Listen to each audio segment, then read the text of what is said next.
Peace, love, liberty, radio. And the walls come crashing down as the war at home reaches your town. You have no choice, it's safe and clean. We all submit to the war machine. Speaking of the war machine, I want to talk to you about some war crimes that happened over the weekend, and, you know, it's something that absolutely has my blood boiling. But before I get into that story, I want to talk to you just briefly about the court that I was at on Friday. There was the round 2 of the Robin Hood trial, where 6 individuals are being sued by the city of Keene for their activities in what is called Robin Hooding, where they walk around downtown with nickels and dimes and quarters and little business cards, and they put money in meters for vehicles that have an expired meter, and the parking enforcer is nearby, and they save that person from a ticket. They put a little card saying, "We have saved you from the king's ransom." And, you know, if you are thankful, then you can send a donation. Otherwise, you know, have a good day sort of thing. Well, the city of Keene, a couple of years ago, filed this lawsuit. The initial hearing in Superior Court was 2 years ago. And then the judge decreed that the city, what they were asking for was illegal, unconstitutional, a blatant violation of political speech. The city then appealed the decision.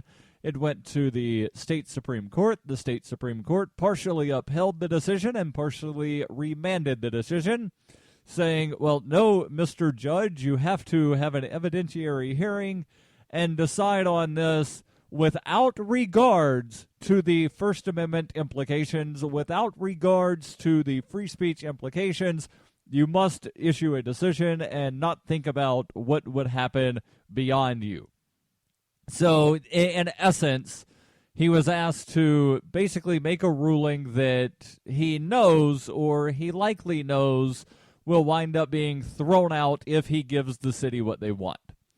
So they had this round 2, 2 years after the initial hearing, and it was just absolutely ludicrous. I was live tweeting the event, and there is video. I'll post a link to the tweets where you can follow all of, you know, go through on Twitter, everything, hashtag Robin Hood Trial, as well as post a link to the YouTube video if you are so inclined to watch the entirety of the trial, or not the entirety of the trial, just, you know, the entirety of round 2.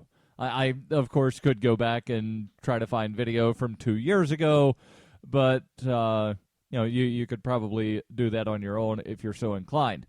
But one thing that I thought was rather interesting is they claim that these 6 individuals, one of whom no longer lives in the country, a couple who no longer live in the vicinity of the city of Keene, and a couple who no longer go out Robin Hooding. The claim is that they are taunting, harassing, and intimidating the parking enforcers and preventing them from doing their job.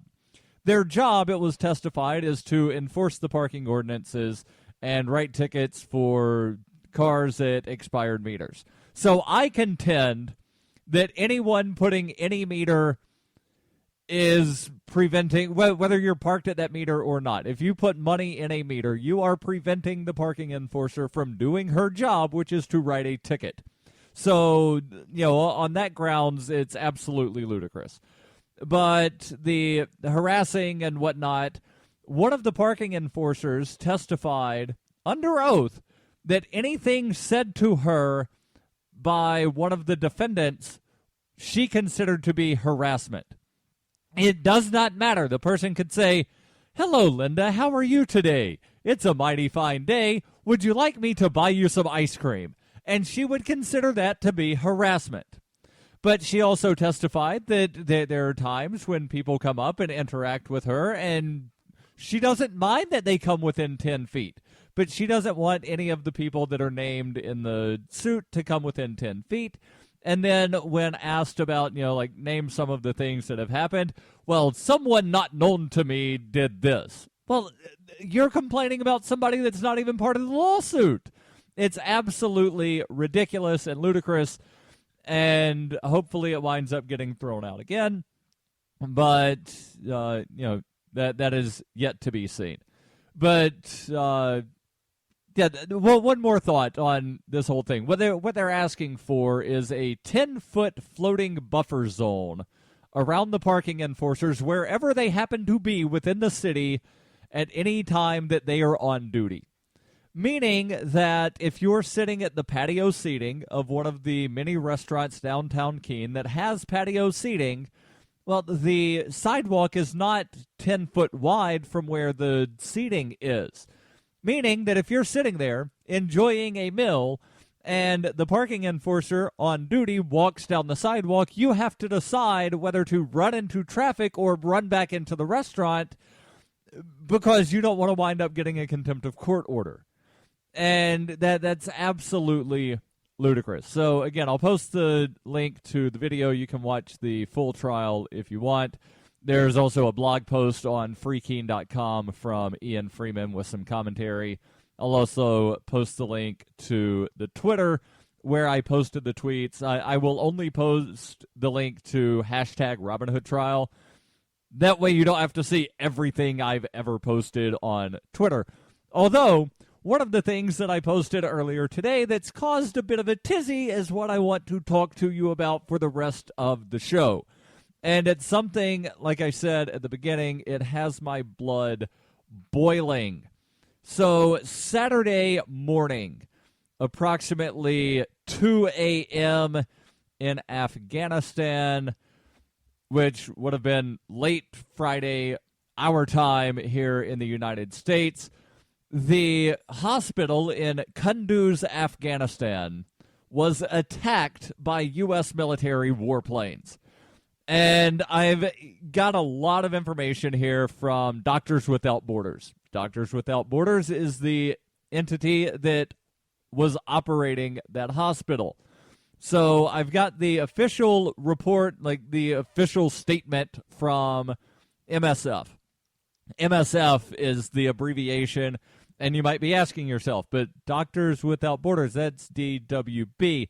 Yes, it is.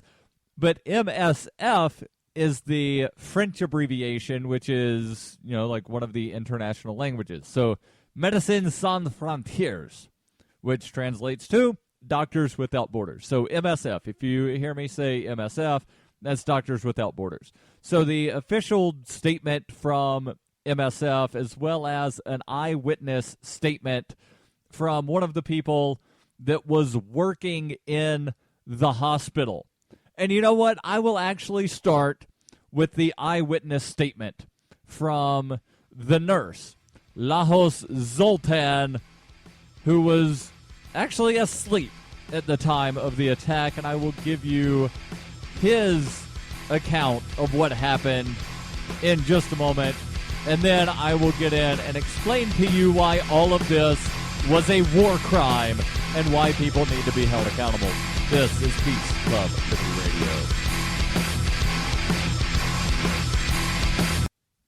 When her plush and comfy life suddenly and unexpectedly fell apart, Brooke and her dog Cloud set out to defy the odds. If this is a man's world, as they say, living on the streets is no place for a young woman. One day she awoke in the redwood forest and realized she had become a hobo, and would ultimately come to know exactly what it means to survive. How to Be a Hobo by Brooke Willett is available from Amazon.com and all major bookstores.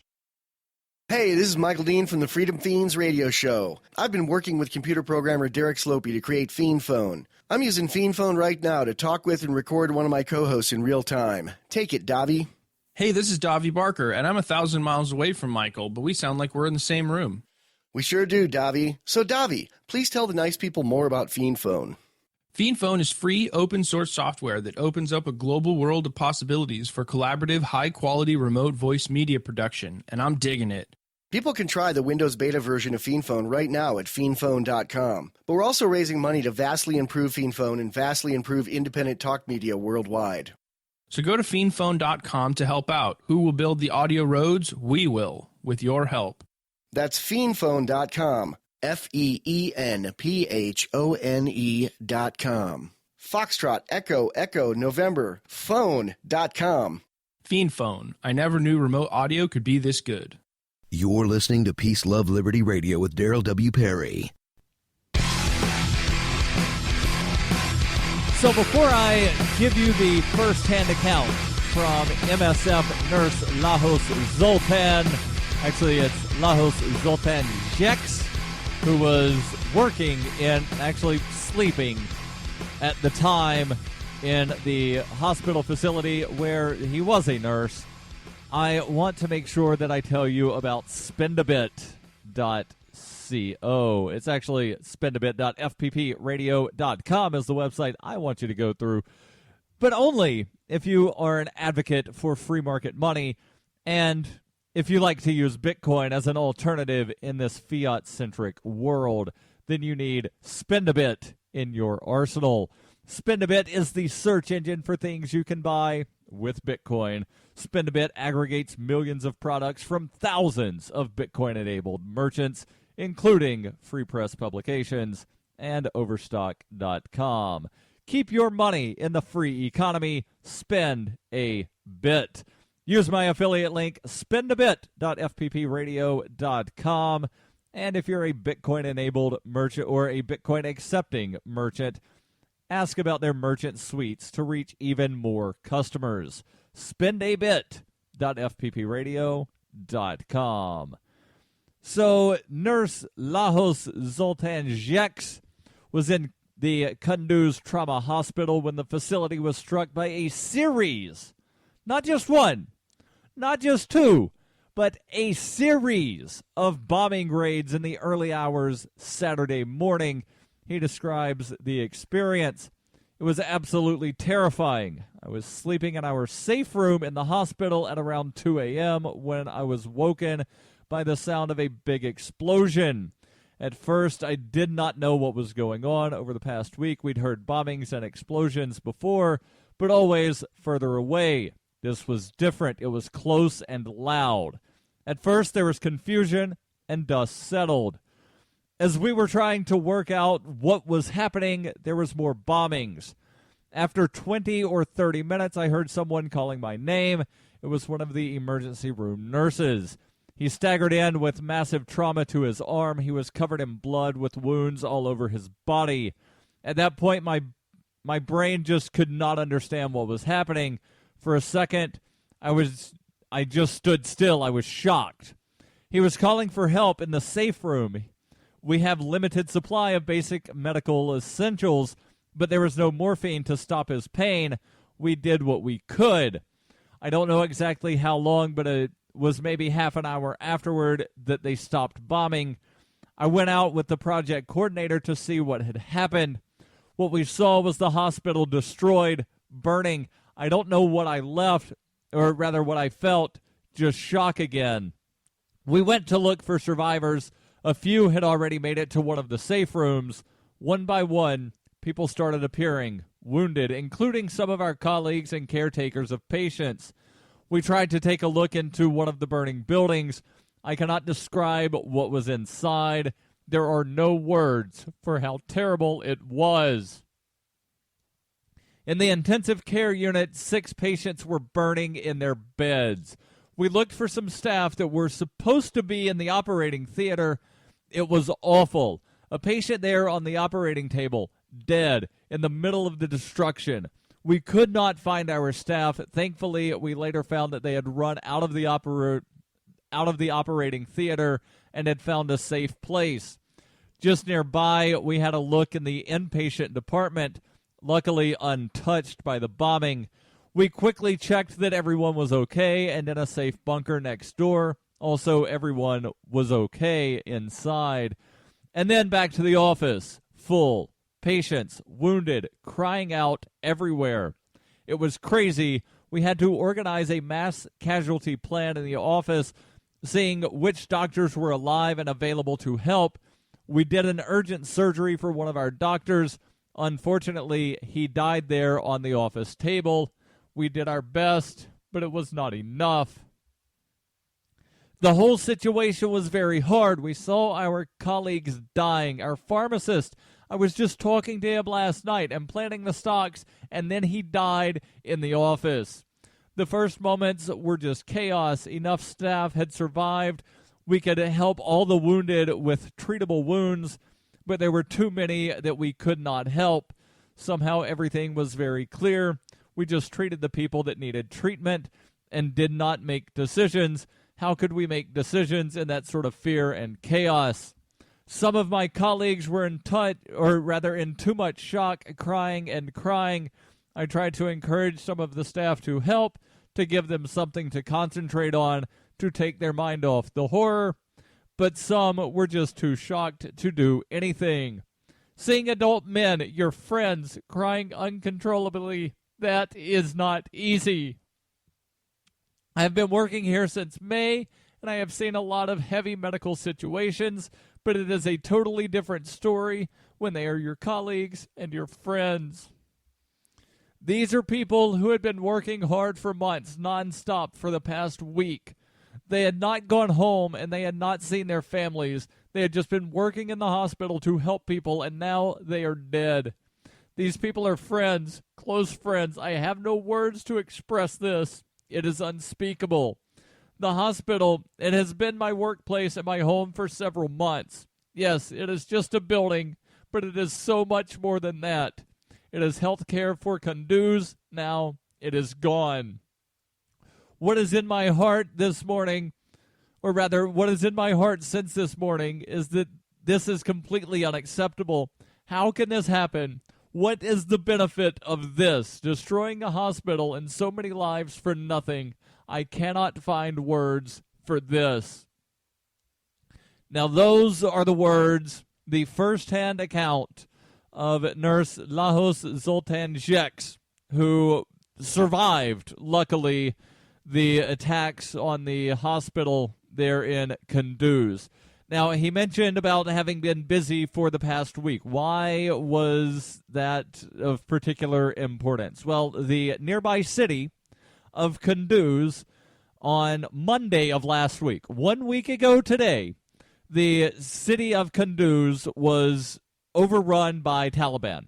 So they had a large influx of patients, a lot more than they normally do.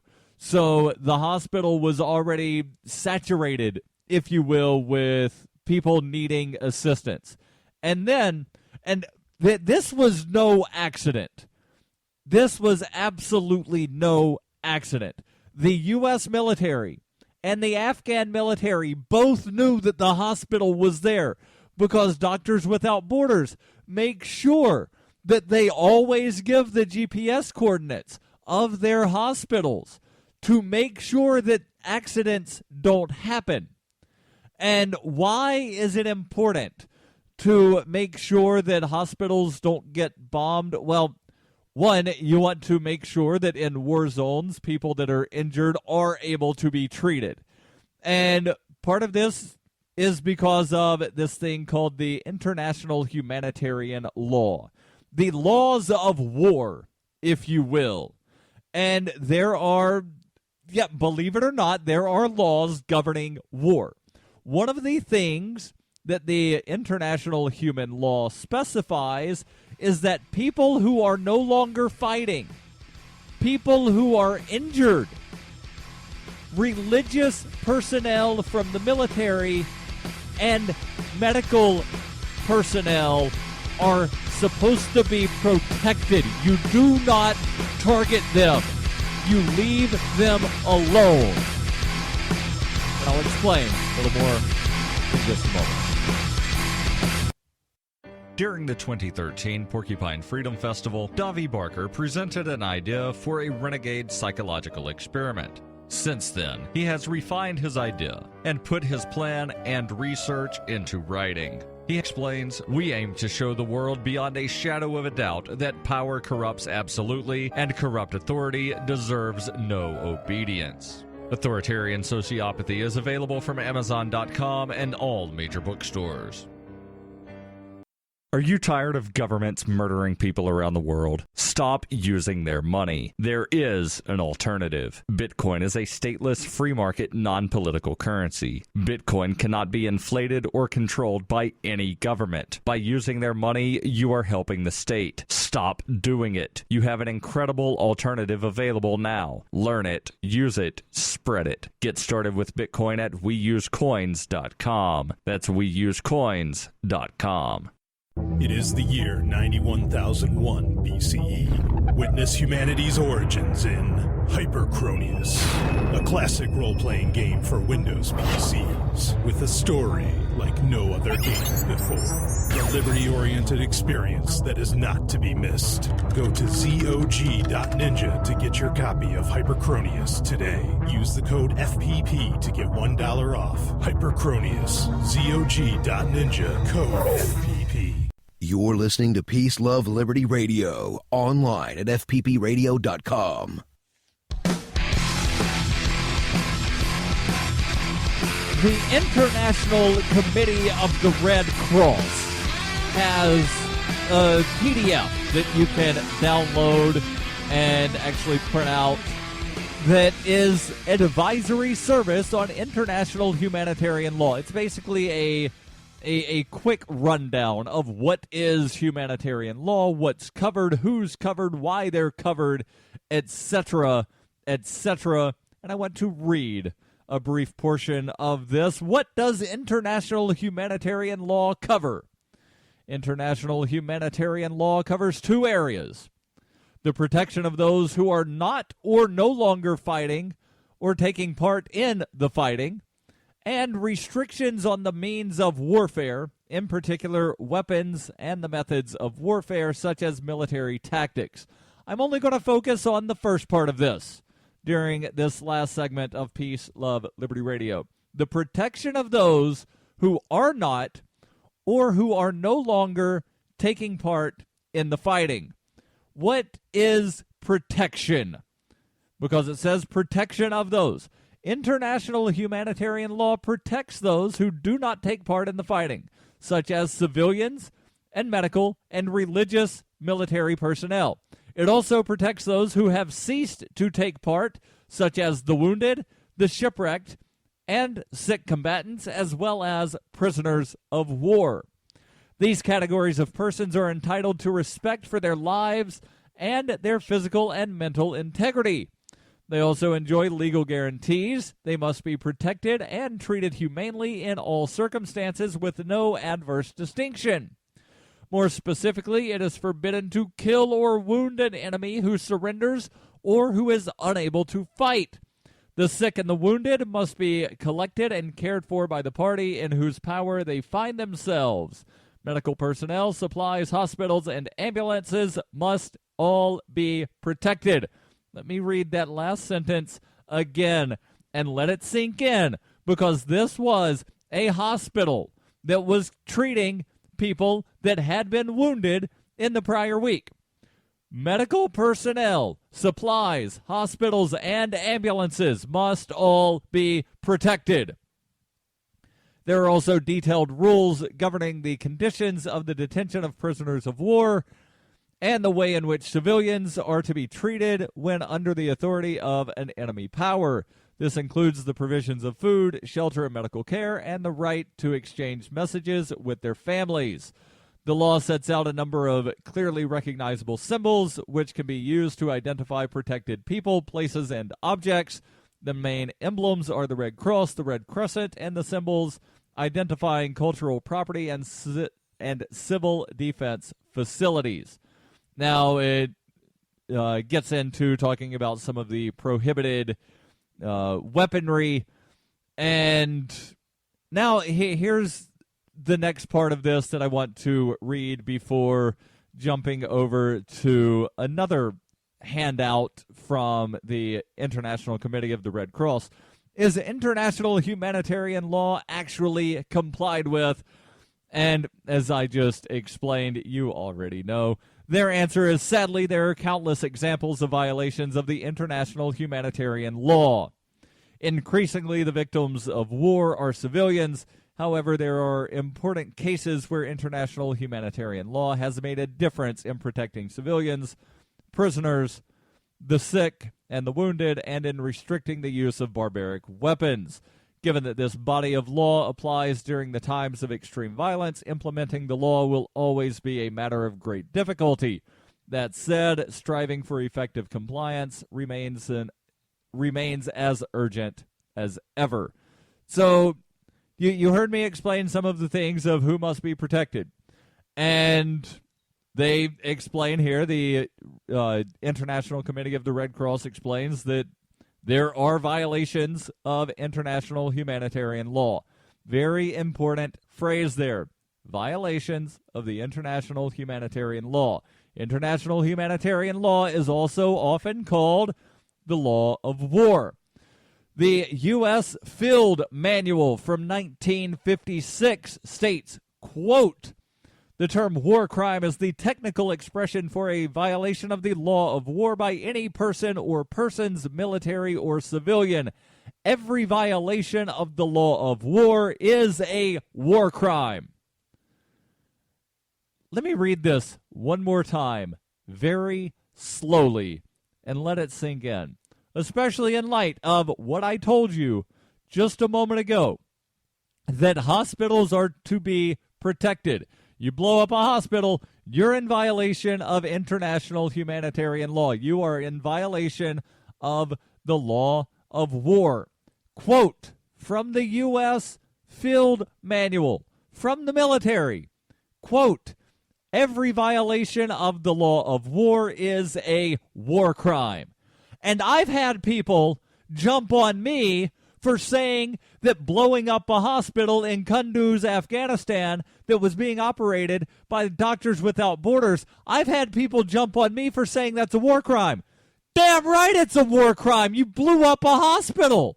There were military men and women that were given an order to blow up a hospital. They did it.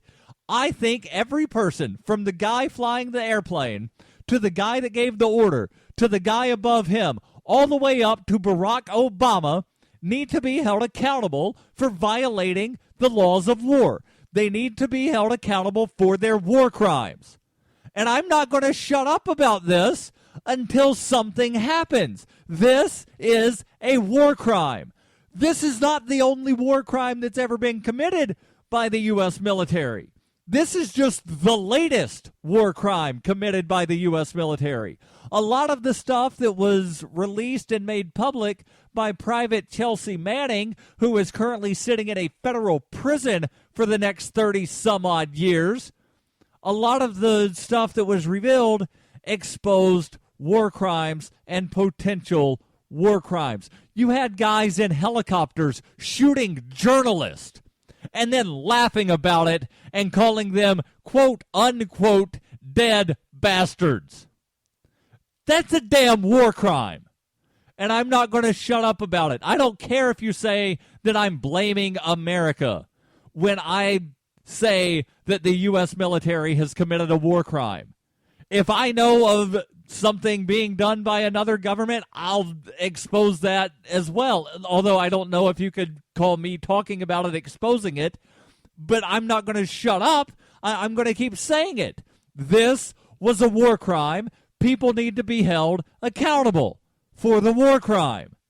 And let's just look at Nuremberg Principle number 4 that I don't have the wording in front of me, but it boils down to I was just following orders is not a valid excuse. If somebody gives you an order and you have the ability to not follow that order, it's on you. Saying, well, I just did what I was told, that's not a valid excuse. Wasn't an excuse in the 1940s, it's not a damn excuse today. Apologies for the harsh language, but as I said at the very beginning of the show, my blood is boiling because of this. The official statement from the Pentagon was, this is just collateral damage. The official statement from President Obama was, let's wait and see before we pass judgment. No, it's a damn war crime, Barack. You need to be held accountable. This is Peace, Love, Liberty Radio. Don't forget, there's the Ask Me Anything on Wednesday, AMA at FPPRadio.com.